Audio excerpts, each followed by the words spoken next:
وارا پرخودرس پودکسته.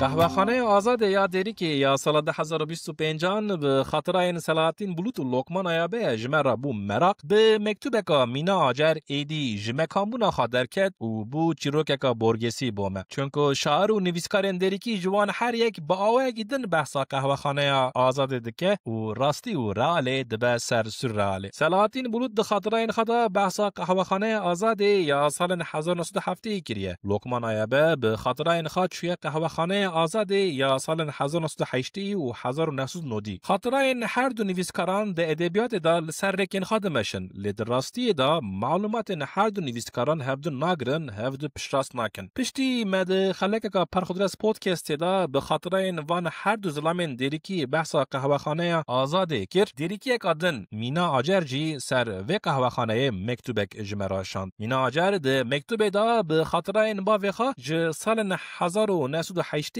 تی سال 2000 و به پرسپکتیفا جنکی لقهوه‌خانه آزاد دنیره ده مکتوب دا مینا آجر ده بیجه از ده سال 1908 دا تنبوم لی من جباوی خواه وانی بیستیه وان سالان لدیره که سه چار قهوهین بنابو دنگ هبون قهوه میدانه قهوه آزاده قهوه حرامیان قهوه نواله لقهوه آزاده نواله و حرامیان کسین که دلی وان بروش ولات ما دشوتی رو دنشتن و هنک سر زمان ما و گوهارتنا سیستما کوین ده پیوین قهوه آزاده لوی داره نتنه چای و قهوه هبو ده حوشاوی دا کتابچیه که هبو ده گوتن کتابچیه مدیای کسین لقهوه آزاده رو دنشتن ده چون کتابچیه مدیای کتاب دخاندن و دگریان قهوه خانه وی زمانی قهوه آزاده وقتا جارا اولی هات وکرن ناوی قهوه آزاده بو و حیانها جی وانیه وانا گوتنین باوی منن لی گلو قهوه خانه آزاده بناوی وی مزن براستی جبو دیریکیان جیکی آزاد بو حتی ای روژی قهوه خانه نوکی آزاده تویکو بونه ناوندین پیشوا برنا فکر و روشنبیریه پرانی وکی جی میران دمینن جبر ویه که جبو من آزادی براستی ودمی دست بدکه کو جنک جی لدیرکی کاربه بدل خواهر قهوه خانه آزاده و لور قهوه که تعال و چای که گرم وخواه و بحثا کتابچی ور بگه